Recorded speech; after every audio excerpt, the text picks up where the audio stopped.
Good morning, everyone, and welcome to the Center for American Progress. Thank you for coming out this morning. We will be getting started in just a couple of minutes. Two brief reminders before we begin. First, please silence all cell phones and other electronic devices.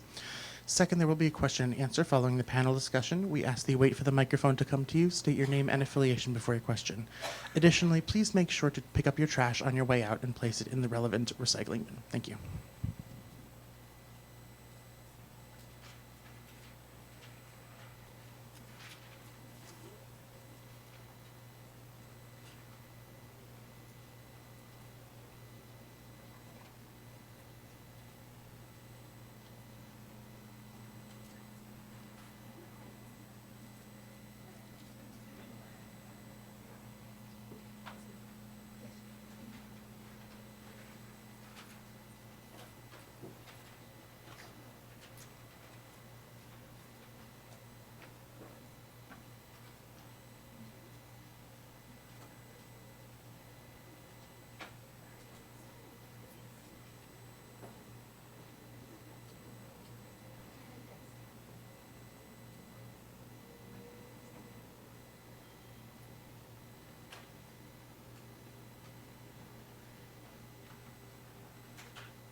Good morning, everyone. My name is Neera Tandon, and I am president of the Center for American Progress. On behalf of CAP and our great partners at Planned Parenthood Global, I want to welcome all of you to this very important event.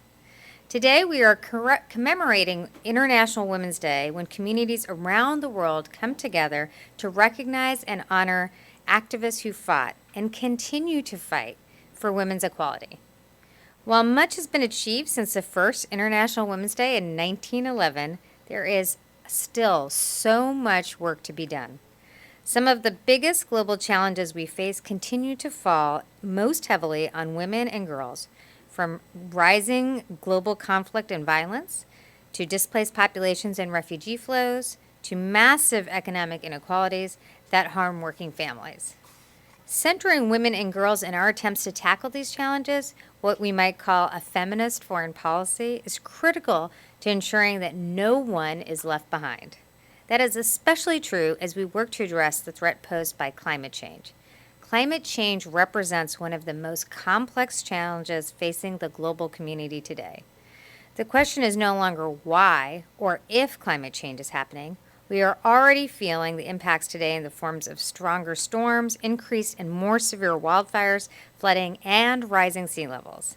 Today, the question is, how do we move forward to build a 100% clean future, create good-paying jobs, and safeguard human health, safety, and freedom for everyone? As a result of gender inequality and barriers to reproductive justice and bodily autonomy, women around the world, particularly women of color, low-income women, and women in the global south, will face greater challenges in responding and adapting to the impacts of climate change. During and after a natural disaster, women often have trouble accessing medical care, face increased threats of sexual violence, have slower economic recovery compared to men, and generally experience poor reproductive and maternal health outcomes. These challenges reaffirm the centrality of the UN Sustainable Development Goals as a key organizing framework to address the challenges and promote gender equality, good health and well-being, peace and justice, and climate action. Women are also best positioned to tackle climate change with their families in the communities and through political action. In fact, research has shown that countries with more women in political leadership tend to have lower carbon dioxide emissions. It is paramount that women are given a seat at key decision-making tables so the world may benefit from their knowledge, resilience, and power. Thankfully, there are countless women who are fighting to make sure that happens. There are also many young leaders, like Ugandan youth climate activist Vanessa Nakate, who are leading the global resistance at the local, national, and international levels. We are honored to have her with us today. We're also grateful to be joined by a panel of inspiring women of color from the worlds of policy and advocacy, and I can't wait to hear about their experiences and insights. Now I have the great pleasure of turning the program over to Asab Ahmed, Senior Policy Analyst on CAP's Women's Initiative, who will moderate today's conversation. Asab? Oh, come on up.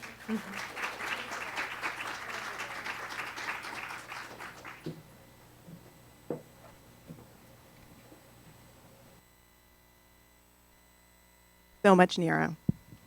Hello and welcome everyone to the Center for American Progress and to this special event, The Power of Women, Intersections in the Global Climate and Reproductive Rights Movement. We are hosting this event, as Neera said, in celebration of International Women's Day. We also would like to thank Planned Parenthood Global for co-sponsoring this event with us. Today we want to explore the effects of climate change on women's rights and bodily autonomy, as well as the importance of women's empowerment and leadership in combating climate change. We're delighted to kick off this conversation with Vanessa Nakate. Thank you, Vanessa. Thank you for having me. So Vanessa is a climate activist hailing from Kampala, Uganda, who has used her platform to raise awareness about the dangers of climate change in her country. She was the first Fridays for Future activist in Uganda, out of which she founded Youth for Future Africa. She also founded the Rise Up movement, which has inspired numerous affiliated climate strikes throughout Africa, as well as the Save Congo campaign, which raises awareness about deforestation and wildfires in the Congo Basin. Vanessa has spoken at conferences and world gatherings to continue to call attention to the impacts of climate change on the African continent, including at the World Economic Forum in Davos and COP25 in Madrid. So, Vanessa, to begin, can you tell us what drew you to climate activism? How did you get started? Becoming a climate activist was a process for me. It was around May in 2018. I wanted to do something that could cause change in the lives of the people in my country. My father is a Rotarian, and I've grown up seeing him take part in activities where they help people, for example, provide them with health facilities for free, or education facilities for children who don't have the ability to go to school. So I also wanted to do something in that line. Therefore, I started carrying out research to understand the problems that people face in my community and in my country at large. But I was really surprised to find climate change as one of those problems, because I've been in school, and it is taught as something that either happened in the past or something that's coming in the far future, and we really don't have to worry about it. So I was moved to read more about it, to understand its causes and its impacts. When I saw the causes and the impacts, I realized that there are people who are actually looking at climate change in the face right now. For example, in my country, there is a region called the Mount Elgon area. They have suffered numerous floods and landslides. And when I saw all that, I knew that I had to do something about it. I didn't have any resources or anything, but I believed that I would use my voice to try and create awareness, because if I, who had been at school, hadn't even known that climate change is real and it's here right now, what about the average person who hasn't had the opportunity to be in school? Yeah. So out of that, and out of your passion for activism, you created the Rise Up movement, and as well as the Save Congo campaign. Can you tell us a little bit more about that work? About the Save Congo, I chose to call it the Save Congo Rainforest Strike because the Congo rainforest is the largest rainforest in Africa. So it literally represents all the forests in Africa. Most African countries do not have the money for modern solutions to climate change.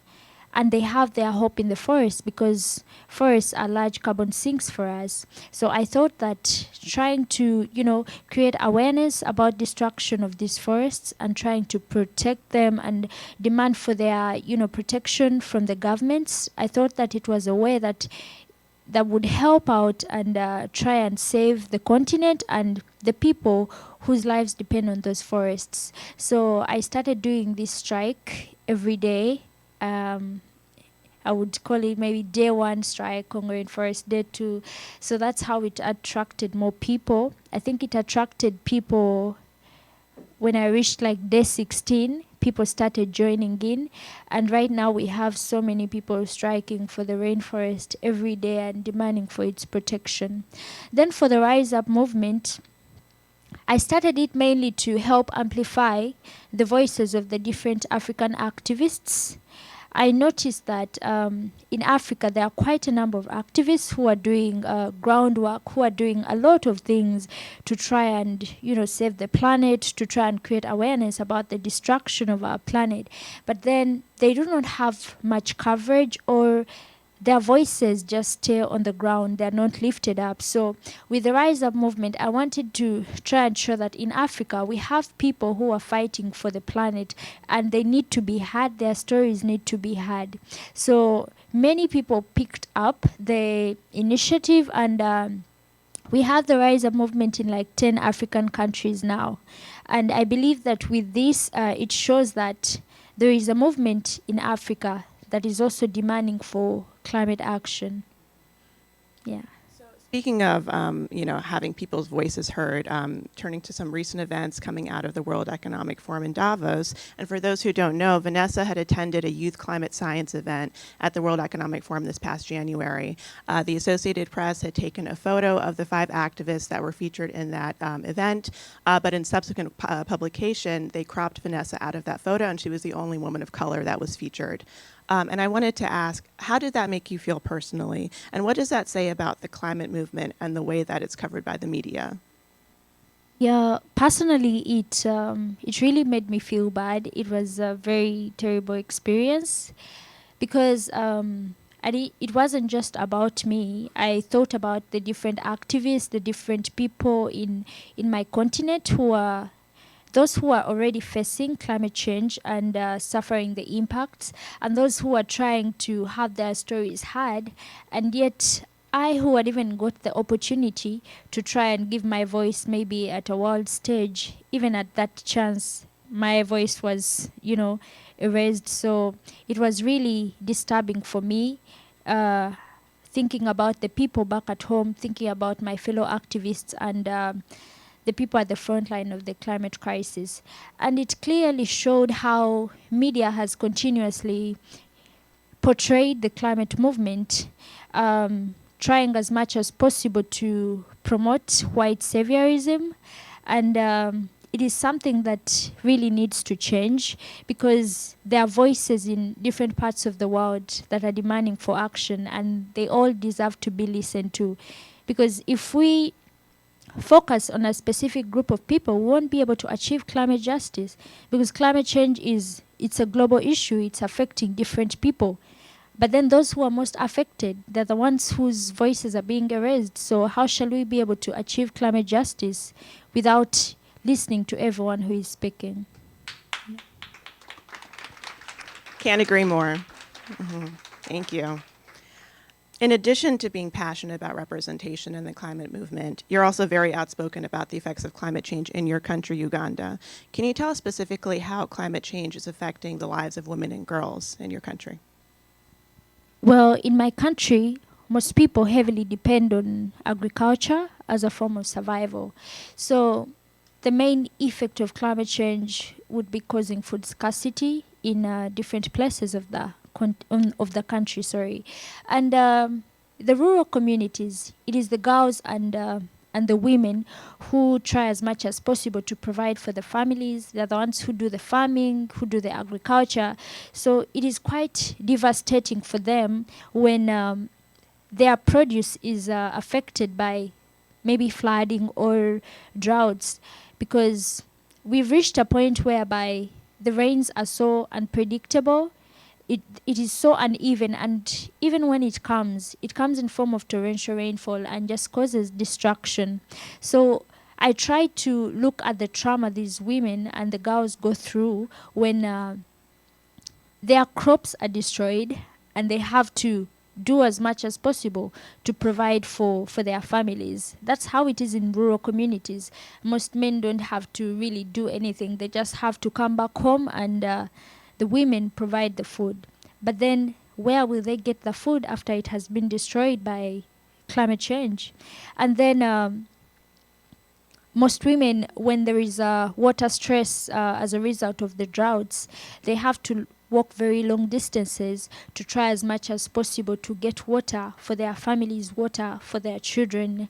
I would use an example of a photo I saw. This wasn't Uganda, but it was India last year when they had the water stress, and they had a chance to get some water, I think, from a truck, and it was visibly seen that it was the women with jerry cans, with buckets, trying as much as possible to get water. So this is also a challenge. They have to walk very long distances, and then at a very young age, probably 30 something, they start complaining of backaches. But of course, there are people from rural areas, they won't really understand what has caused it. But then those long distances, the intensive agriculture that they carry out.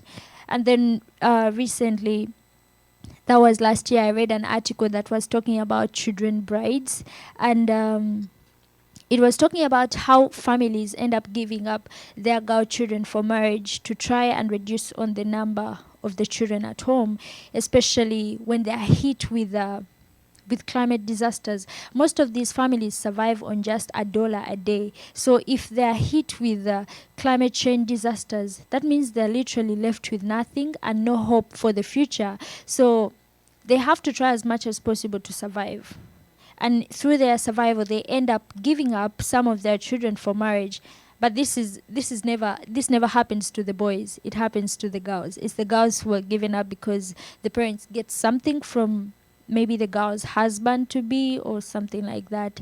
So it's kind of it is so disturbing actually to realize the impacts that climate change really causes on women specifically, on their health, on their livelihoods, and everything they have to endure after these disasters.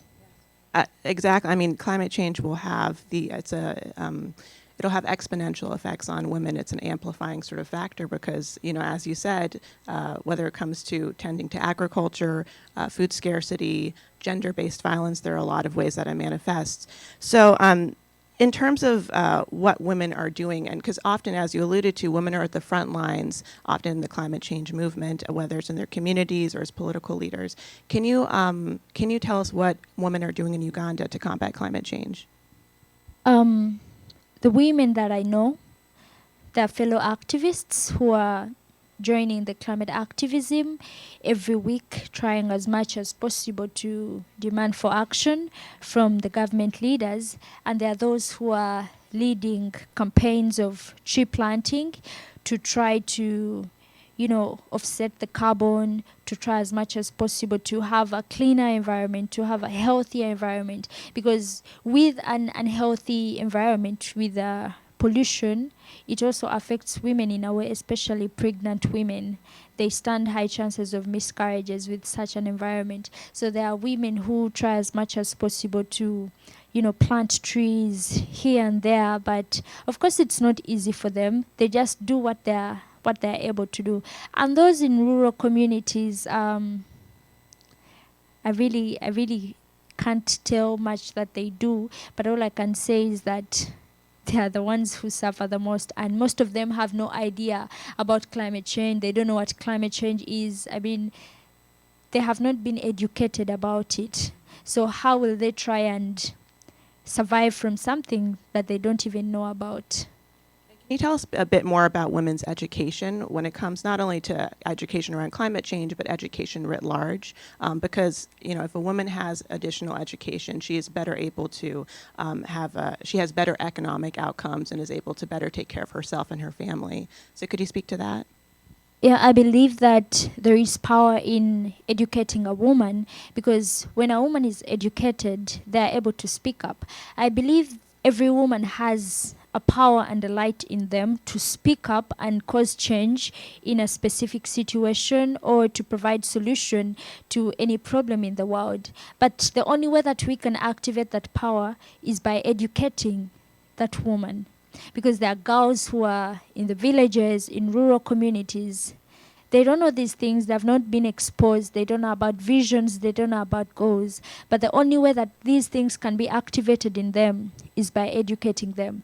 Because when you educate a woman, you educate a nation. I believe that every child that a woman gives birth to is a nation. So if you educate that woman, you're educating every nation that she's going to give birth to. Yeah. Beautifully said. Thank you. So Vanessa, can you tell us what work do you have planned next? What are in the next steps for you?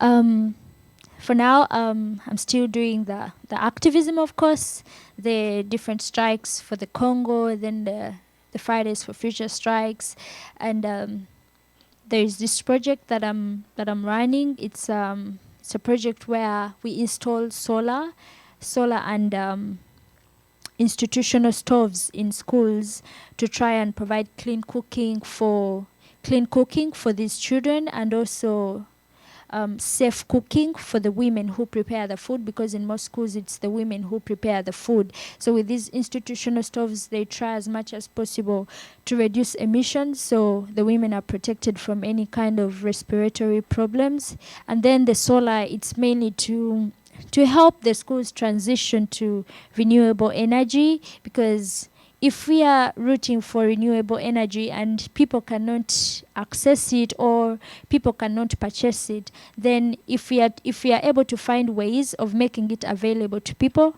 then that's what we need to do to make it accessible to them. Yeah. So before we wrap up, I just wanted to ask, do you have any parting words of wisdom for our audience? You've had a lot of them so far, but any other ones? Yeah, first of all, thank you for having me and for listening to me. What I would say is that is something that I already said, especially for women. There is power in you to cause a solution to any kind of problem. We have different kinds of problems in the world. People ask themselves, what should I do? And when I look into climate change, I really don't fit there. But you should know that people face different kinds of problems in this world, and every person is in some way connected to a problem. So you can be a solution for any kind of problem. All you have to do is look within yourself and search and understand what people go through and see what you can provide. And you don't need to have resources, you need your voice. Thank you so much, Vanessa. Welcome. Thank you so much. Thank you for enriching conversation. I learned a lot. I'm sure our audience did too. So one more time, let's give a hand to Vanessa Nakate.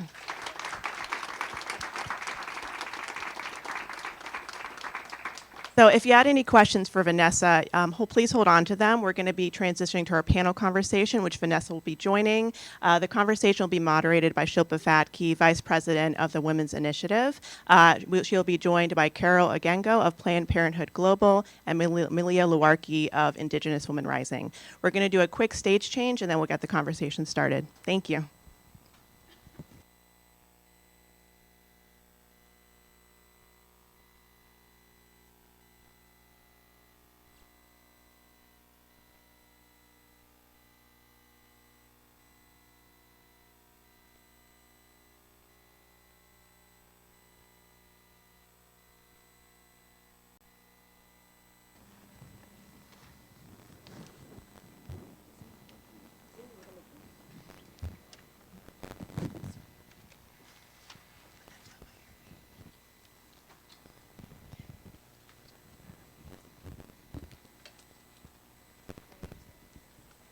Yeah, great. Thank you, Vanessa. That was wonderful. And thank you so much for joining us today to celebrate International Women's Day. We're really thrilled to have this conversation and excited to dig in. So we heard a lot from Vanessa. She's joined today on the stage with Carol Agengo. Carol is the Associate Regional Director of Policy and Advocacy at Planned Parenthood Global, passionate human rights lawyer, an advocate, and before this she was working in different countries at the Open Society Foundation for legal reform for women's rights in 16 countries across the continent. Thank you for being here, Carol. And excited also to have Milia Luarki here with us, co-founder of Indigenous Women Rising, a nonprofit based in New Mexico that's committed to honoring Native and Indigenous people's right to equitable, culturally safe health options. Milia is an organizer, a doula, a breastfeeding advocate, and has always had a passion for giving back to her community. So welcome, all of you. Thank you. For having me. Great. So I really wanted to just start off by learning a little bit more about the work that you all do in your organizations, and then we'll go from there.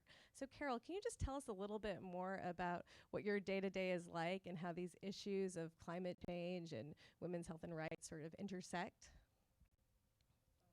Thank you. At Planned Parenthood Global, we work to promote and protect the sexual and reproductive health and rights of women, including the right to safe abortion. And we work in Africa, we work in 4 countries, in Kenya, Uganda, Burkina Faso, and Senegal. Our focus is on young people because they're the most affected in terms of access to reproductive health rights or even information, right from the challenges that arise with the restrictions around comprehensive sexuality education, which should be the basis of information for every child. And so we see the intersection playing out because when there's a shift in focus for any reason, in any way, in any country, then what suffers most is the health budgets, and of course the reproductive health budgets suffer as a consequence. And even though we're not working directly on climate change, then we see the shifts in climate changes affecting how women are responding to some of the issues that come as a consequence of climate change, and how this, by consequence, affects their reproductive health choices. So to give a quick example, the climate change is how it manifests is in the weather patterns. And in Kenya, for example, the short rains and the long rains, which are the mainstay of the agricultural economy in Kenya, are no longer predictable. And as a result, then women have to resort to other forms of economic activity, because women, and Vanessa spoke to that, are the ones who hold the the agricultural economy or economies of our countries. And so when the rains fail, they have to resort to other ways of finding economic sustenance. They come to the urban areas and they end up in the slums, which have a lot of insecurity, which exposes them to rape and other forms of violence. And the consequence of that is unwanted pregnancies, sexually transmitted diseases, and of course, ultimately, unwanted abortions. And the rural-urban migration we see that women bear the brunt of it.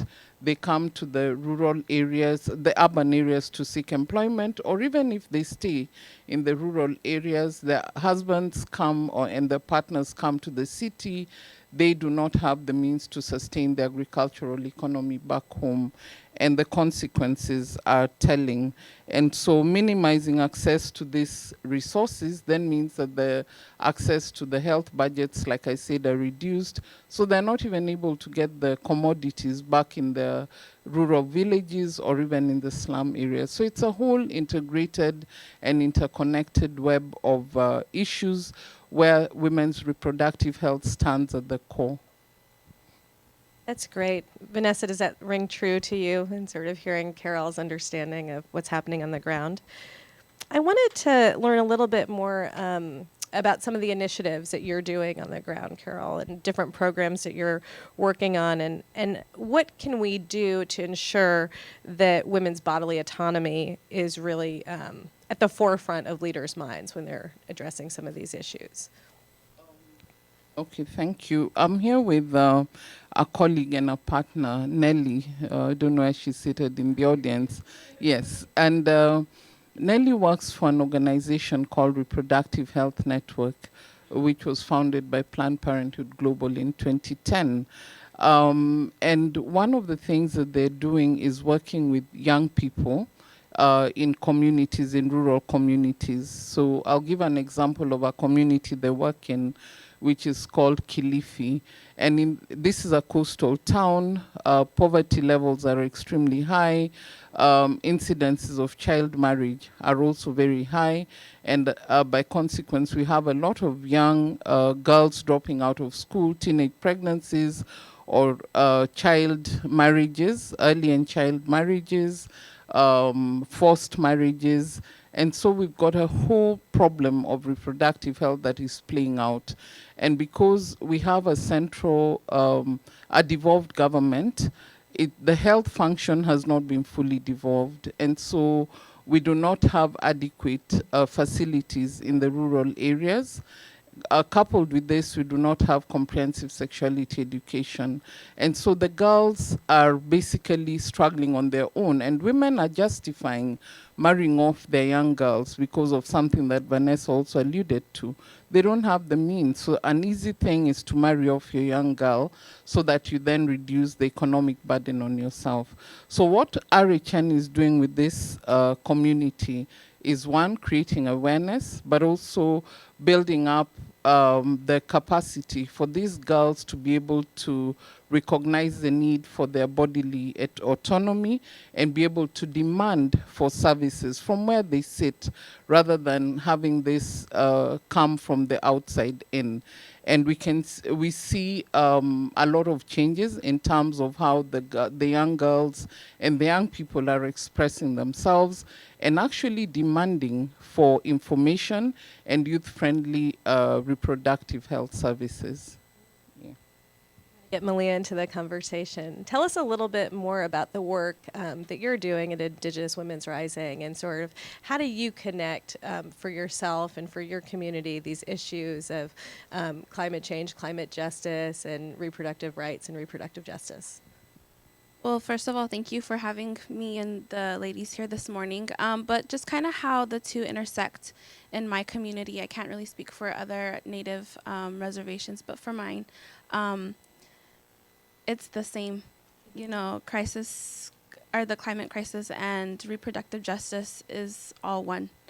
The way we view our whole being is through the land, and you know, because it is being challenged right now, we are also being challenged, and it's very hard when your community doesn't quite understand that, and trying to figure out how to not only educate them but continuously educate ourselves, and finding ways to also get them involved as well. So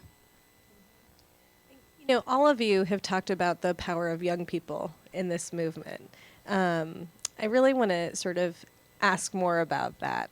What is it, how is advocacy, Carol, from your perspective, maybe changing with young people? And for those of us on the panel that are slightly younger, what does that feel like to you on the ground, and how does the work change or differ when young folks are really driving the movement?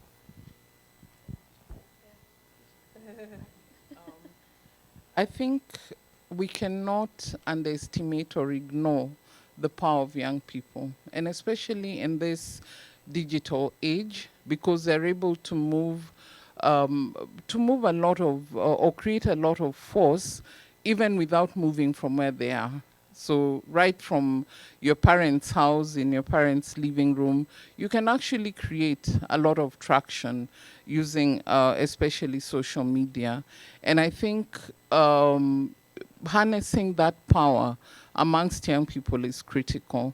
And at Planned Parenthood Global, in the Africa Regional Office, we're working with young people through a youth empowerment program, where we have a program called the Billy Now Now, where we hope to create a movement of 1 billion young people who are demanding and accessing their reproductive health rights now. And they're using digital technology to create demand, but also get referrals to services, and are able to access services that are conducive to them as young people. And also with the reproductive health network that I mentioned, and I hope Nelly will get a chance to speak about that. They have discussions. Yesterday, as we were traveling across from Kenya, Nelly was coordinating a tweetathon. Yes, as we were traveling, and they were having a discussion on reproductive health for young people. So I think that's what we have to harness as reproductive health advocates, so that the youth are able to get information that they need, but most importantly, to get access to services. Because the other challenge is, once they have awareness has been created, they have to have access to those services. So that's an important thing. And I think at Planned Parenthood Global, we are fully harnessing the power of the youth and using the resources that are available to the youth for their own, for the advancement of their reproductive rights. Yeah, I think about that. What the youth really need is the information. Once you give them the information and they understand how the situation affects them and their future, they'll demand for the change. That's how powerful they are. and just kind of to piggyback off of her answer, young people are proving themselves every single day. And just like Vanessa said, if we give them the education, the tools, the resources to do what needs to be done, or just, you know, just let them know what is going to happen in the future, they will instantly, and speaking from experience, because I do that every single day, they will get involved, and they will demand the needs for their futures and their current lives today.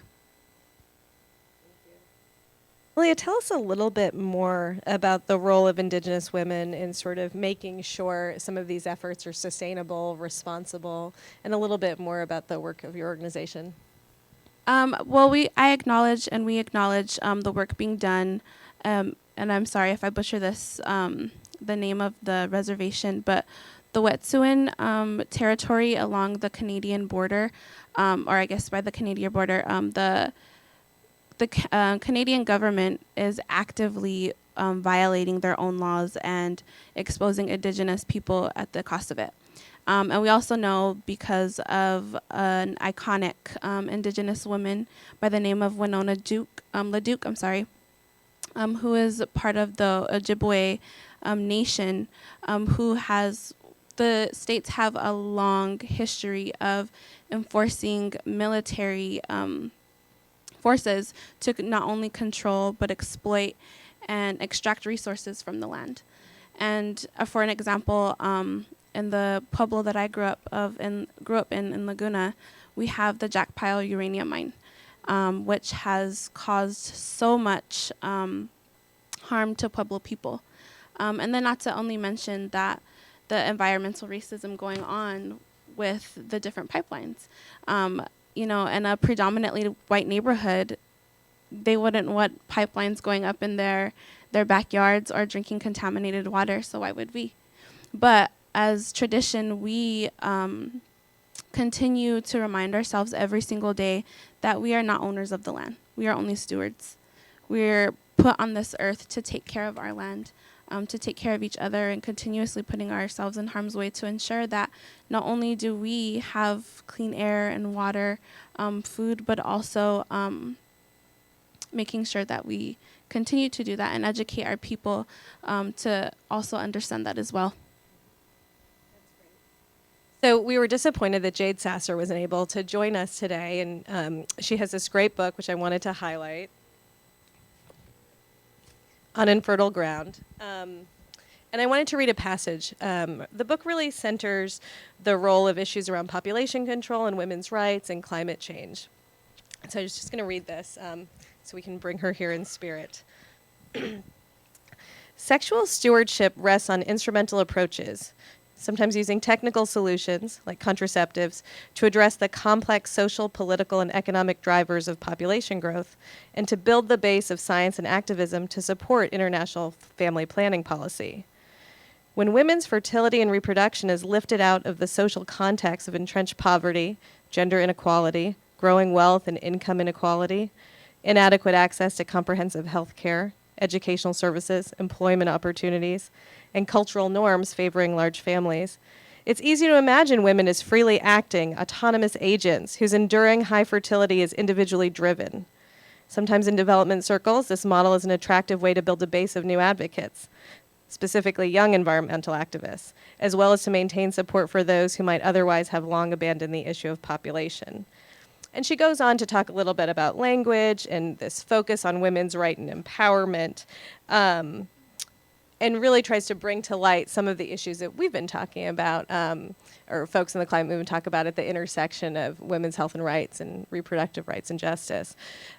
I'm just really interested, Carol, in your perspective on that, knowing that there has been over many years a long history of population control, a very sordid American history of sterilization and coercion among women of color, but specifically Black women. Just wanted to hear how you are hearing that sort of concept at all, and just want to get your reactions.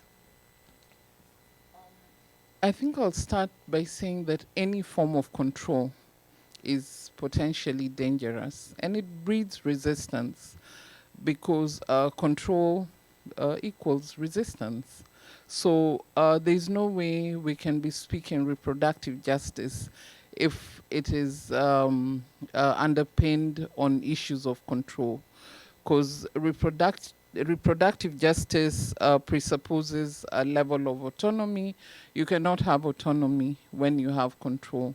So I think that that is my point of departure. And if you look at population control policies, a lot of them are very narrow and extremely parochial in nature, and they do not get to the desired results. And so the alternative is to uh, have policies that, one, are informed by the realities of the people for whom they're intended. And therefore, there has to be a level of participation, and the policies cannot be so narrow as to address an issue as fundamental as reproductive health in a narrow and siloed way, because reproductive health goes to the root. It's the core of society. Any society that does not respect the reproductive health of its citizens, the reproductive rights of its citizens, is actually setting itself up for failure, because we know that women form more than half the world's population, and you cannot be making policies that do not take into account the needs and the realities of half of the world's population. And so there has to be a level of consultation. There also has to be integration, so that you're looking at, we've just been discussing, and earlier on we had Vanessa speak about the climate change initiatives that she's working on. And we cannot divorce reproductive health from the reality, the economic, the political, and the cultural realities that define women's being as such. And also we need to make the climate change a reality by having bringing in the aspects of climate change in the policies that define reproductive health, so that when we're speaking about budgets, for example, we're taking into account the budgets, reproductive health budgets of nations that take into account the climate change disasters that are caused by the floods. Accessing reproductive health in a humanitarian setting is different from accessing it in peacetime. And so there has to be that has to be taken into consideration. We also have to take into consideration the consequences of some of the resource-based conflicts, where women bear the brunt of those conflicts, and the root causes of those resource-based conflicts you find has to do with environment and climate change. Because if there's maybe, say, mineral wealth, for example, there'll be conflict around control of that mineral wealth.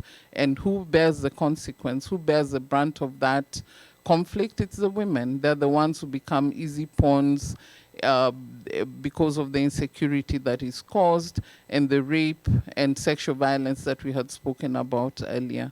And so we cannot talk control, population control. We must speak about reproductive justice, but from a broad perspective and not the siloed perspective in which it is addressed. Do either of you want to add into that at all? Yeah, just to add on that, I think we should push for policies that involve climate justice and reproductive health, because the only way that we can fight climate change is by involving women. So I believe that there are probably countries or governments that have come up with solutions like population control as a way of fighting climate change. But I believe that of course affects reproductive health, but then it's also not the way that we can fight climate change. We need to look at we need to push these governments to look at the core things that they need to do. That is by holding those accountable and taking decisions that are uncomfortable for them in order to address the issue of climate change while respecting reproductive health. Because if we are to solve climate change, if we are to push for social justice and reproductive justice, we need to involve the women. They need to understand how women are affected by whatever decisions that they come up with, for example, population control decisions, then I think we also need to push them to raise economic status of women, because most of these women suffer a lot after these climate disasters, because they don't have any form of restoration, or they don't have any money maybe to access some of the services that they need, for example, menstrual services, or generally all health services. So as we push for the economic status of women to be raised, so that they can be able to overcome and to be able to adapt, or to to have a way of survival after these climate disasters, we also need to push the issue of reproductive health into the conversation of climate change, so that they make policies that involve women, because that's the only way that we'll achieve climate justice. Yeah. Agreed. Yes, I totally think that we need to implement something that is going to make the climate crisis and reproductive justice one. Because, I mean, in order to succeed things, we know that women have to be at the hand of it. We take care of things. And in order to take care of things, we need to be okay in order to do those things. And if that is at stake, we're going to continue the way we're going. We often talk a lot about how women don't live their lives in silos. And so what feels like forced segmentation of issues is just not the reality to women's lives, whether it's climate change or economic opportunity or education and health and wellness. Are there any other projects that are going on in your organizations or in your countries that are trying to center some of this work, or people, leaders that we should follow? We're so lucky to have you all here today, but wanted to think about who's not on stage that should be, or other folks that are doing really important work. I can think of a partner, one of our partners. They've been a partner and now, and not a partner, and now they're a partner again, the Coalition on Violence Against Women. And several years ago, we supported a project that was addressing the cultural issues that push girls into early marriage, and that also predisposed girls to issues of female genital mutilation that really go to the issues of bodily autonomy. And going to the root of that culture, the communities that were working in those areas were basically communities that live in the arid and semi-arid lands of Kenya that have extreme weather, and where they have a lot of deforestation, and suffer the consequences of climate change. And so poverty levels are extremely high. And so women, to address the poverty issues, would give out their girls through a culture that was called beading, where the girls would be given out to the male members of the community for sexual, it was basically a form of sex trafficking that was being perpetuated by the mothers of these girls, and it was a culturally accepted practice. But if you go to the root cause of this practice, it sits with the fact that this community is in an arid, a semi-arid land, and there are very high levels of poverty. Looking for water predisposed the girls to a lot of violent attacks, because they'd go for long periods of time looking for water or taking care of the pasture in the land. So the connection between climate change and reproductive health, bodily autonomy, sits right there. And so we worked with this community, and they're able to create awareness, because one of the consequences, how we came in as Planned Parenthood, is that when the girls would become pregnant, they would be forced to have abortions, and they would do these abortions culturally, where they would basically rip the fetus out of the girl's womb. and this was an accepted practice. And so a lot of the girls died. Even if they survived this crude procedure, they would bleed to death, but a lot of them died during the process. And that's how we came in to work with this community. And so we truly need to make the link and have the intersection between climate change. A lot of times it looks like it's very far-fetched, but the reality sits right there, and there's evidence to show the connection. Vanessa, so much of your work has been talking about making sure young women, young people, and especially young women from Africa are a part of this conversation. Are there folks who you work with, look up to, that you would suggest others should follow and learn more about? Yeah, maybe fellow activists who are doing maybe the same work that I do. I know of Malaika and Esther. I know them from social media. They're really they've been pushing for free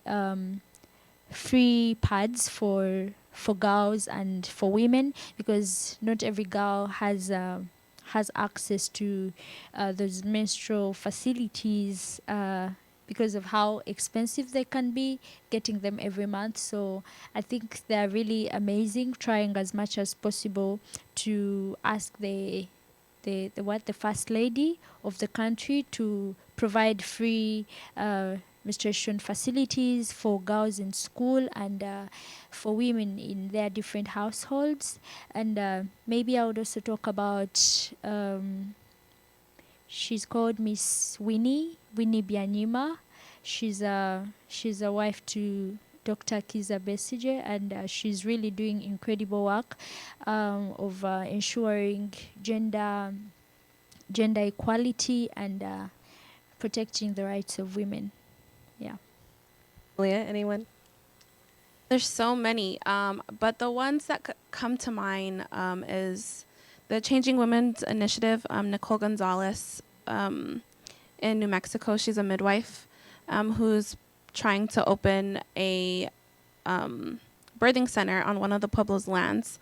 And she also is working or working alongside us, I should say, and a few other women are a part of this collective that also work for reproductive care, as well as Ashley Sarcino with Native Women's Fire.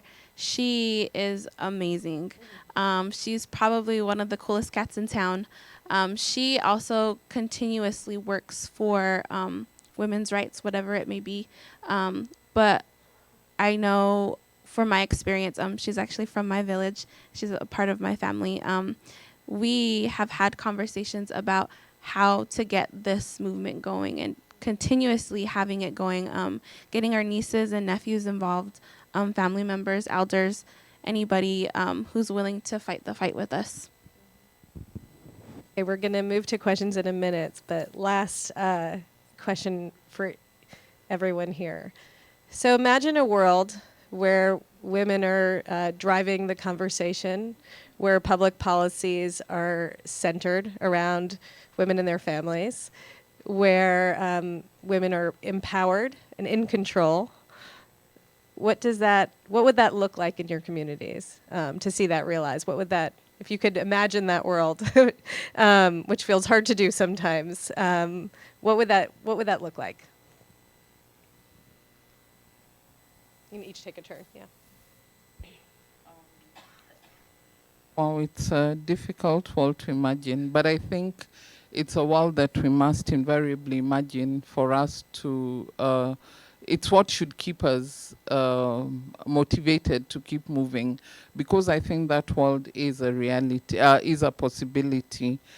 And there are some very good lessons that have come out, and some success stories that have come out of the work, even though there's still a lot of work to be done. The example that I gave of the beading story, my last intervention, I think is a success story. This is a culture that has been there for a very, very long time. And the fact that the beading culture is now being challenged has meant that girls are able to go to school, because they're no longer being pawned to these young men in the communities. So they're able to go to school and they're able to see that another world is different, is possible, and they're able to make decisions and improve the economic welfare of their communities. So even though it looks like it's something that will take a long time to come, I think we must tackle it one step at a time, pause and celebrate each success as it comes, and build on it as we move along. And so I think I want to just ride on the example of Winnie Byanyima, who, apart from being Kiza Besige's wife, I think she should be more recognized for her role in the women's movement and what she's doing with UNAIDS. And if we have women like Winnie Byanyima to look up to, Nyaradzai Gumbonzvanda, who's working to end child marriage in Africa, then I think we've got a lot to look up to and a lot to look forward to. So that new world, that other world is possible. Vanessa? I think that before we had Facebook or Instagram, the person who created them first imagined. So I believe that if we imagine that future that we want, we can be able to achieve it, because it's first a vision and then it becomes a manifestation. So if we look forward to the kind of future that we want, probably a peaceful future or a healthy future for every girl child, for every woman, then I believe that we can achieve it. We just have to work towards it and keep doing what we are doing. Yeah. Leah? I also agree. So speaking it into existence, I believe we totally have the tools and the education to make that a reality. And I just think the work has to continue, and finding more people to help us fight the fight again. And I think one day it would be reality. So I think we're going to pause here and turn to questions. I'm sure you all have a lot. And so I think there was a mic moving. So just if you want to raise your hand, and just a pleasant reminder that we're looking for questions, direct questions, not statements. And if you can just share your name and if you're with an organization, the organization you're with. Any questions?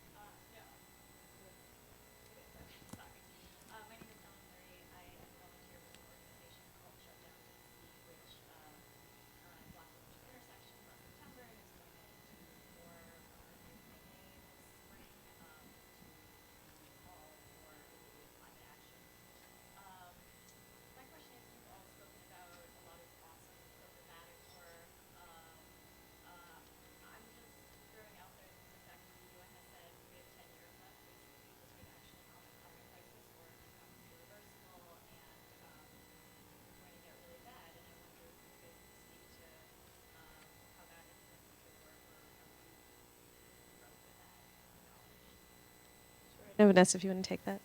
Yeah, just to say something about that, I don't think we have 10 years.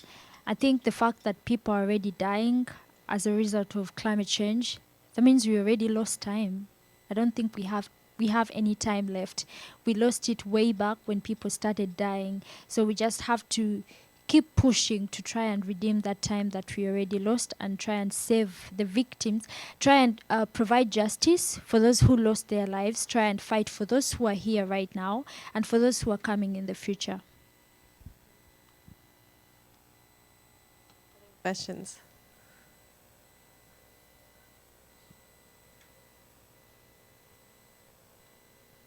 Yeah. I know this isn't a shy group, so I know many of you. Hi, my name is Margaret Cooney, and I actually work here at Center for American Progress. I'm on the Oceans team, and I know you said you wanted straight-up questions. I'm going to ask it on behalf of my 11-year-old daughter, who's a big fan of Vanessa's. I'm very inspired by her work and the work of other young activists around the world. And she is always inspired by you all for how young you are and how much you've accomplished. And her question is basically, how do I do that as well? And so I'm looking at Vanessa.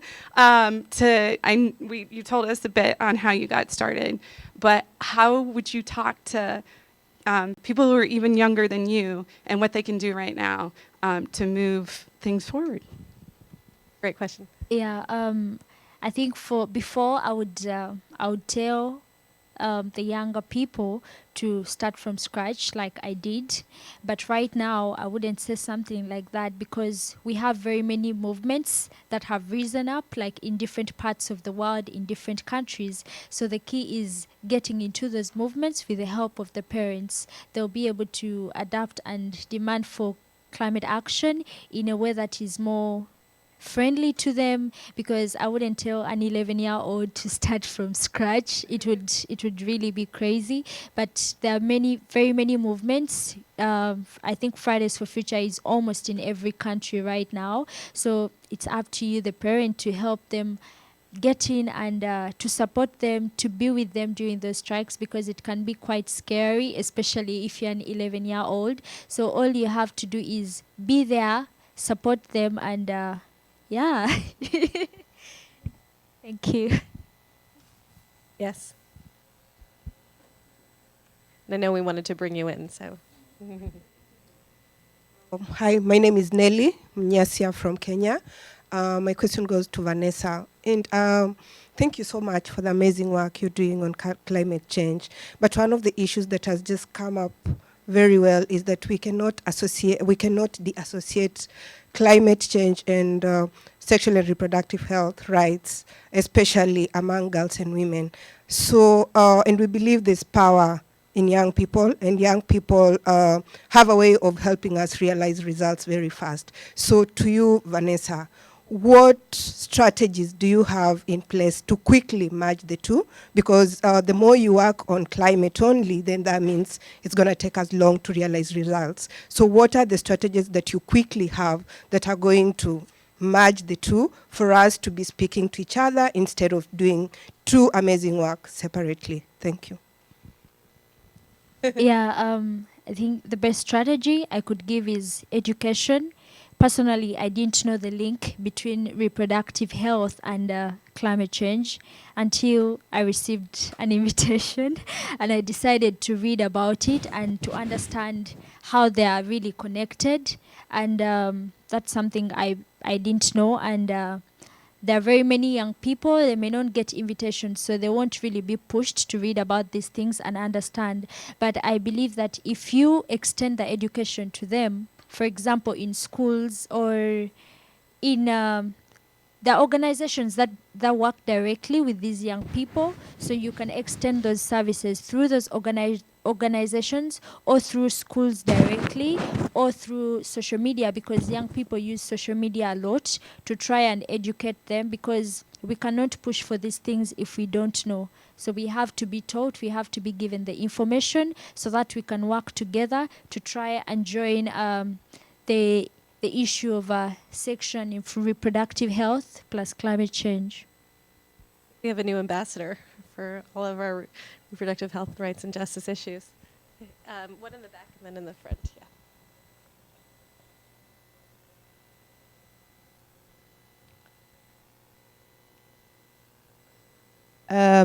Jasmine Huggins from Church World Service. Thanks very much to a great panel. I want to particularly thank Carol for her work. I think you're ahead of your time in many respects. I work full-time on climate change, and I think it's quite a struggle to get it's quite a struggle to get women's issues on the agenda, let alone reproductive rights within the climate arena. So, so thank you for your work. Two questions. You say you're optimistic. I don't know if I completely share that optimism, but I would like to. So could you say a little bit more about to what extent governments are beginning to see reproductive rights and reproductive health as a public health issue as opposed to a marginal women's issue? And are churches doing, are they being helpful? Do you see any optimism for churches beginning to see reproductive health as a public health issue rather than a moral issue? And can we expect the kind of change that we saw with HIV, for example, where they started seeing HIV as moral and then they started seeing it as public health? But that took a long time. Do you have any optimism in terms of government and churches? And second, can you say a little bit more about working with boys and men in this arena? Thank you so much.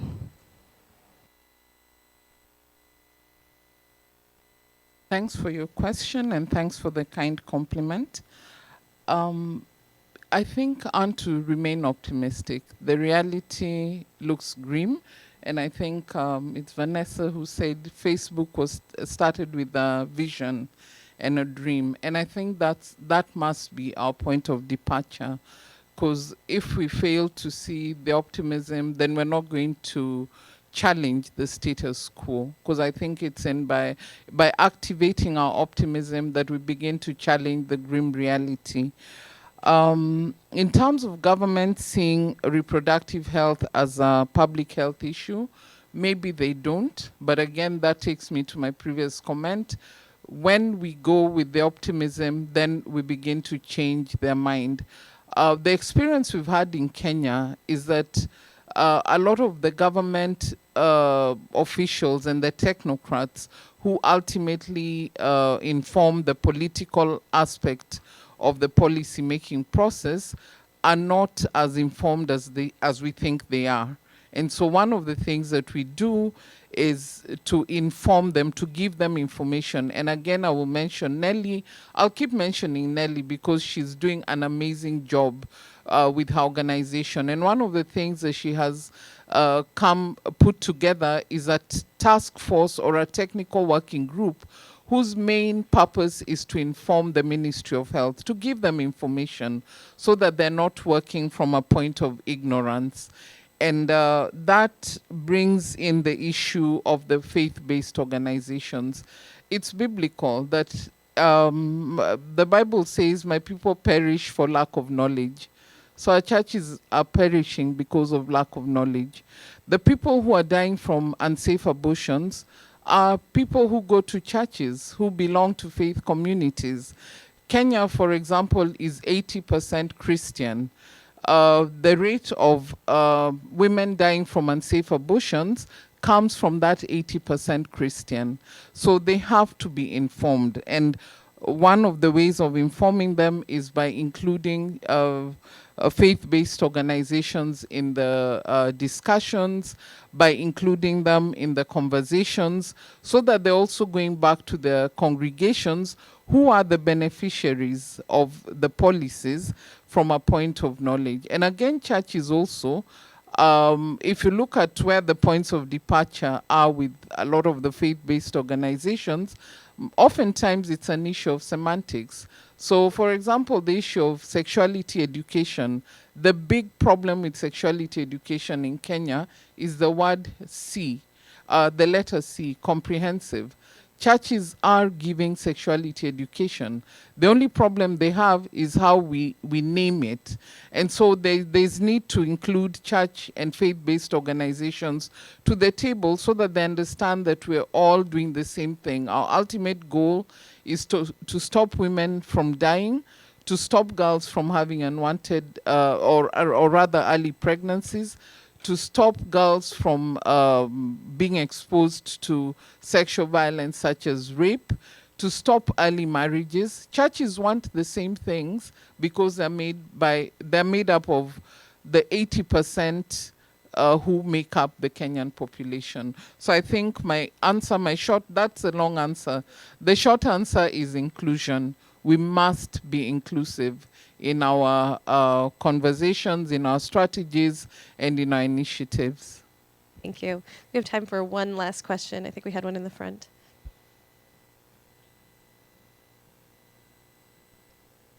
Thank you. My name is Kenyora with End Rape on Campus.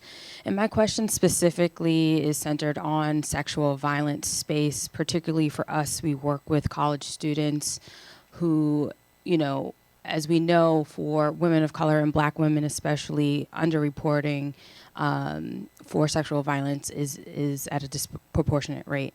And so what I would love to know from all three of you, if you can speak to this, is centrally, what are the challenges that you're facing when it comes to the sexual violence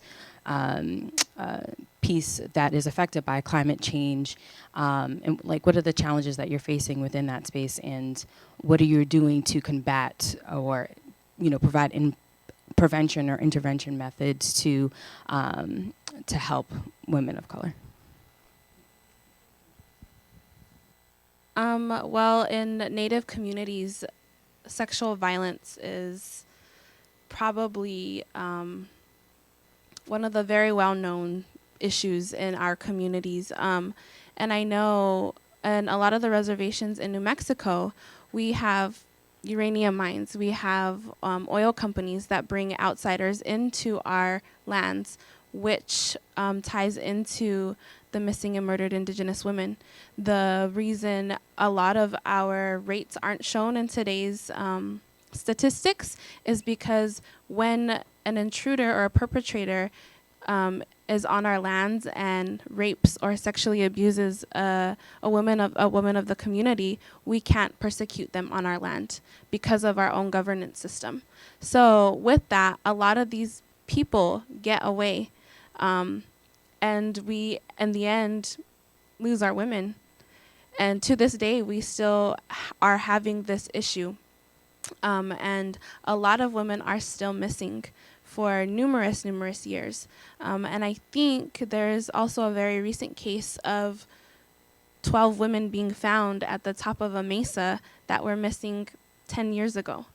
And it was at or around the area of the oil companies. And I think right now the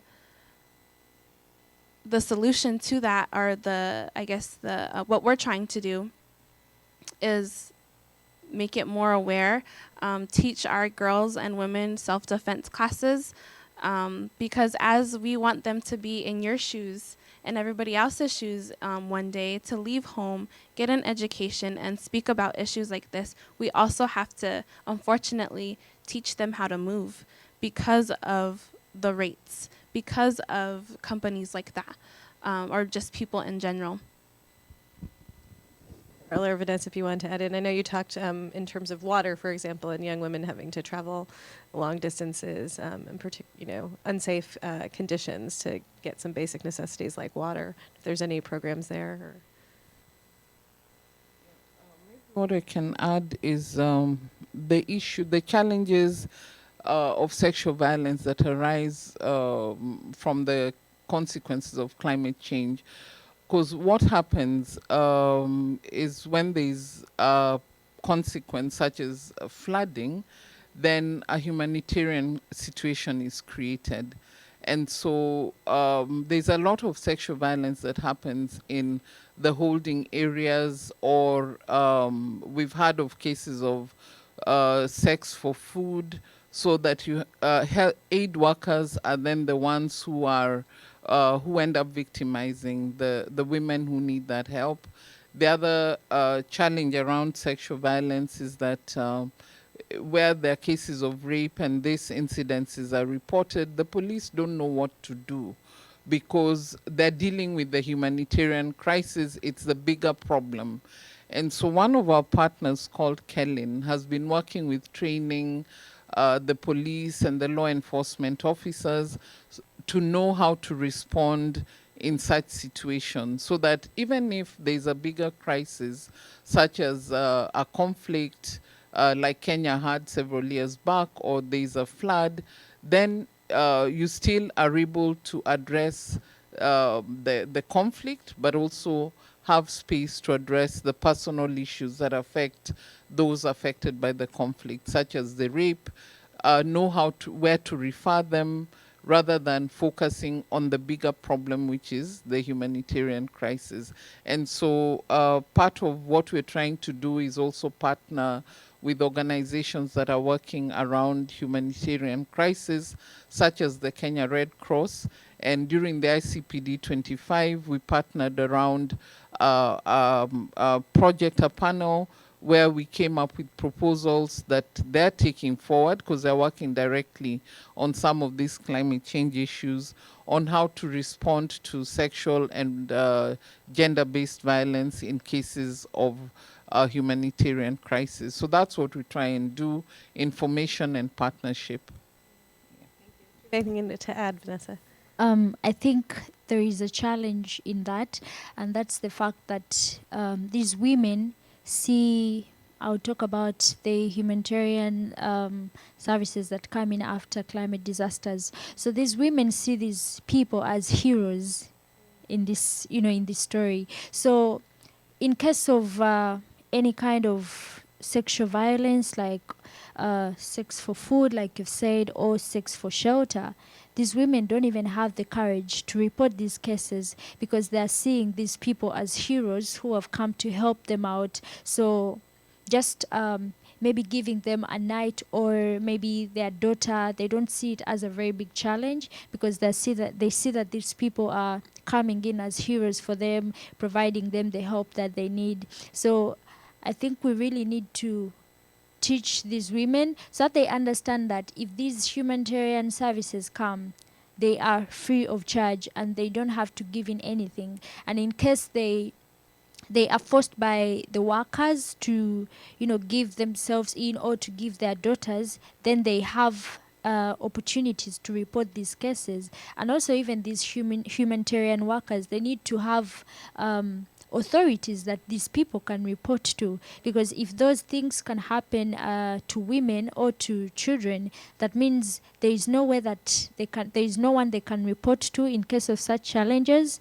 And most of the women think that these people are helping them out. I mean, why would I give in someone who is trying to help me? So the key is to let them know that these services are free of charge, and in case anyone tries to ask for anything in return, then they have someone that they can report to. Thank you. I think as we all can hear and feel from today's conversation, these issues are complicated and, layer in historical colonization and oppression and, from all the different intersectional oppressions that we face. But let's take a moment to celebrate our guests that we have today and to really thank you for coming from very far places and for joining us in today's talk. Thank you, and thank you. You're a great audience.